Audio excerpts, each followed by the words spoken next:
जाने क्या किया भरत ने जब कैकेयी ने मांगे 14 वर्ष का वनवास राम जी के लिए।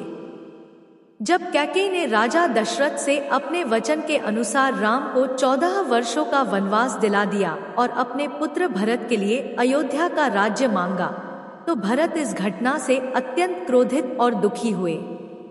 भरत ने इस परिस्थिति में जो किया वह उनके आदर्श, त्याग और राम के प्रति उनके अपार प्रेम को दर्शाता है। भरत की प्रतिक्रिया और कार्य। एक, भरत का ननिहाल में होना। जब कैकेयी ने राम को वनवास दिलाया और दशरथ का निधन हुआ, उस समय भरत अपनी ननिहाल कैकेयी राज्य में थे। उन्हें इस षड्यंत्र की कोई जानकारी नहीं थी। 2, अयोध्या लौटने पर घटना का पता चला। जब भरत अयोध्या लौटे तो उन्होंने देखा कि पूरा नगर शोक में डूबा हुआ है। उन्हें पता चला कि उनके पिता दशरथ का निधन हो गया और राम, लक्ष्मण और सीता वनवास के लिए जा चुके हैं। अपनी माता कैकेयी से यह जानकर कि उन्होंने राम को वनवास और भरत के लिए राज्य मांगा, भरत अत्यंत क्रोधित हो गए। 3, भरत का कैकेयी को दंड देना। भरत ने अपनी माता को कड़ी फटकार लगाई और कहा कि उन्होंने घोर पाप किया है।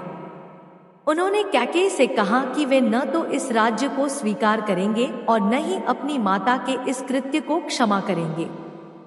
भरत ने स्पष्ट रूप से कहा कि अयोध्या का राजा बनने का उनका कोई अधिकार नहीं है, यह अधिकार केवल राम का है। 4, भरत का चित्रकूट जाना। भरत ने राम को वापस लाने का निश्चय किया।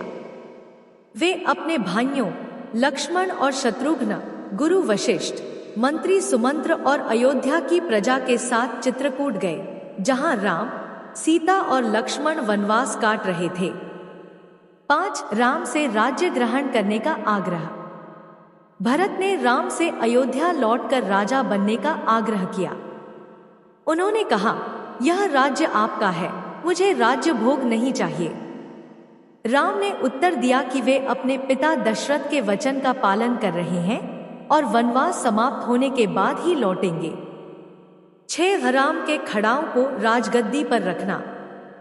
जब राम ने अयोध्या लौटने से इनकार कर दिया तो भरत ने उनकी चरण पादुका खड़ाओं मांगी। भरत ने राम के खड़ाओं को राजगद्दी पर स्थापित किया और स्वयं को राम का प्रतिनिधि घोषित किया।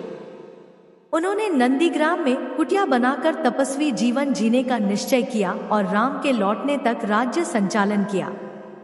भरत का त्याग और आदर्श। भरत ने राजसुख और विलासिता का त्याग कर दिया। उन्होंने तपस्वी की तरह जीवन व्यतीत किया और पूरे अयोध्या को राम के वनवास की समाप्ति तक उनके लौटने की प्रतीक्षा करने के लिए प्रेरित किया। भरत के चरित्र की विशेषताएं। 1, त्याग। भरत ने राज्य की लालसा छोड़कर अपने भाई के प्रति निष्ठा दिखाई। 2, कर्तव्यनिष्ठा। उन्होंने राम के प्रतिनिधि के रूप में राज्य चलाया और राम की अनुपस्थिति में भी उनकी मर्यादाओं का पालन किया। 3, आदर्श भाईचारा। भरत का राम के प्रति प्रेम और समर्पण भाईचारे का आदर्श उदाहरण है। 4, न्यायप्रियता। भरत ने अपनी माता कैकेयी को गलत ठहराया और पिता के वचनों का सम्मान किया।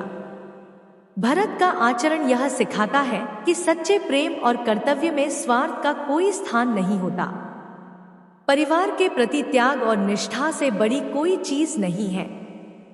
उनकी यह कथा हमें अपने रिश्तों में प्रेम, त्याग और आदर बनाए रखने की प्रेरणा देती है।